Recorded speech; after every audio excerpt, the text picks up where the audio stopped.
Good morning, everyone.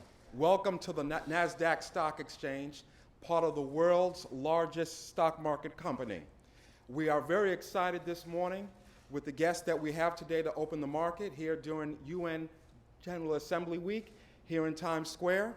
And to introduce our special guest, I'm going to ask Vice Chairman Sandy Frucher to come up to the podium.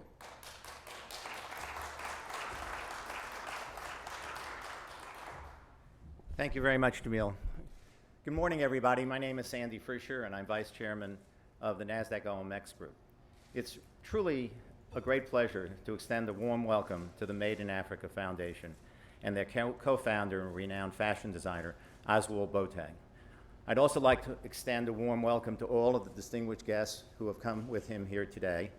Kola Aluko, founder of Seven Energy and Atlantic Energy, Quentin Primo, CEO and Chairman of Capri Capital Partners, Christopher Cleverly, CEO and co-founder, Made in Africa Foundation, Jamie Foxx, Oscar-winning actor, Tazenvari Puri, head of the infrastructure, part of the African Development Bank, Anna Kibe, Chief of Staff, African Development Bank, and Sam Katusa, Minister of Foreign Affairs of Uganda and the next President of the UN General Assembly.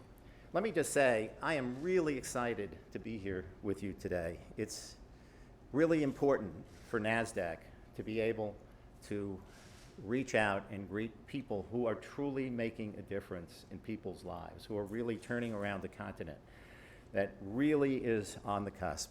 And so, from New York's Times Square, I'd like to officially greet all of you to the opening bell ceremony, and I'd like to have a round of applause for the African Foundation.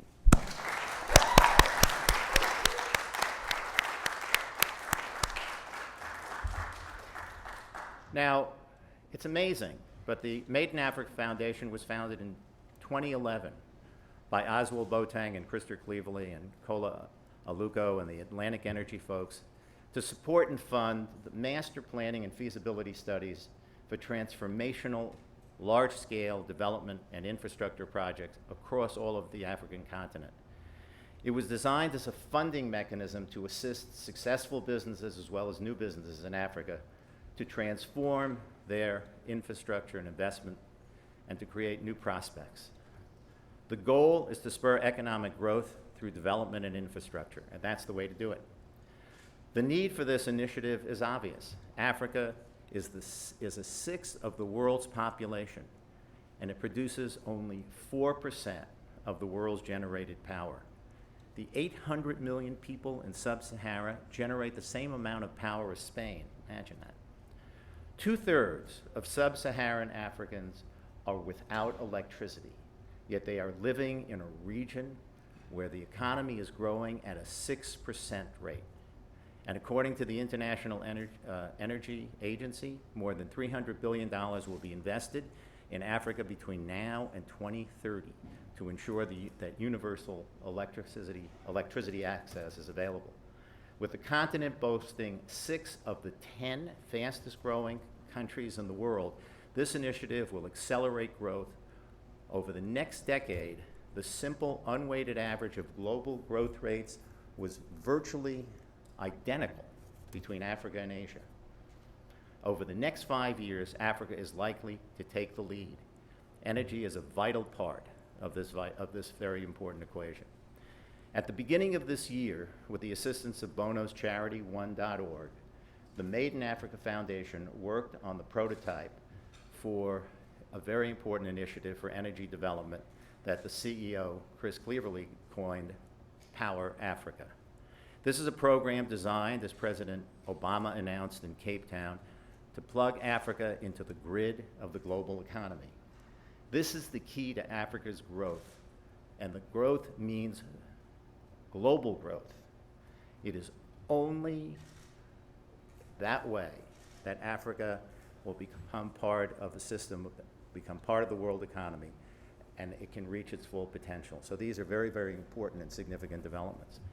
These developments, this relationship, what's going on is symbiotic. Africa, part of the world, and Africa helping lift the world. And in the end, frankly, all of these initiatives comes down to people.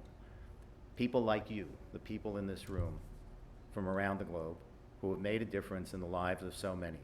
So, Nasdaq salutes you and is honored to honor you and welcome you here.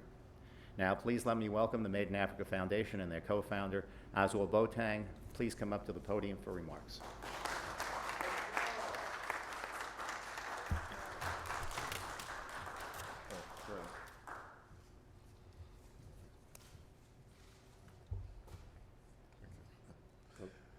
Thank you very much.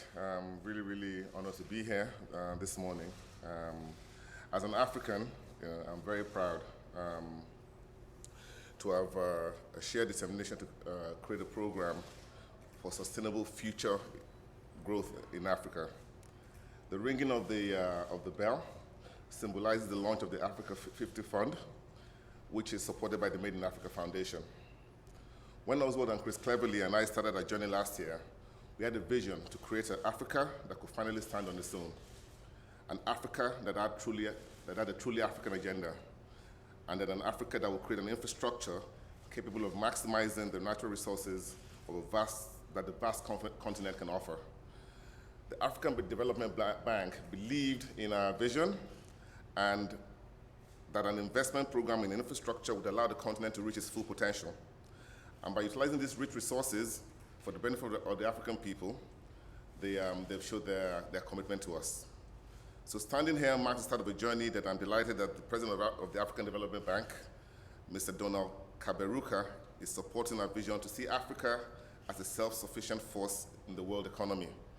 The Africa50 Fund aims to raise up to $500 million, which will enable the creation of plans to secure $100 billion worth of investment into the African infrastructure and bring 200 million Africans out of poverty. Our partnership will allow the strategic solutions to bridge the financial gap that will enable Africa to build roads, rail networks, telecommunications across and throughout the continent. By building from within, we can stimulate internal trade. Infrastructure is the key to permanent growth in Africa. We are also so grateful to have the support and investment of expertise of Caprice Global Capital. This joint effort will help us to our target and support the project development arm of Africa50 by next year. The time has come to change the world's perception of Africa, to help the world to see a land full of opportunity, possibility, and consistent potential. The Made in Africa Foundation believes we must invest in Africa's potential and provide a future that we will deliver.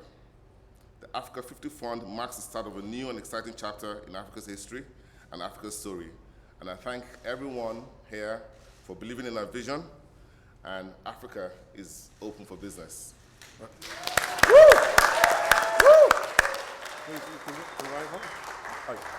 I just want to reinforce what Kola said, because as a creative, as a designer, we always look to the future. And so I see this journey for Africa and looking forward at 50 years, that actually Africa can also be a great light for the rest of the world. So we're excited about it, right? Absolutely, right. Very excited.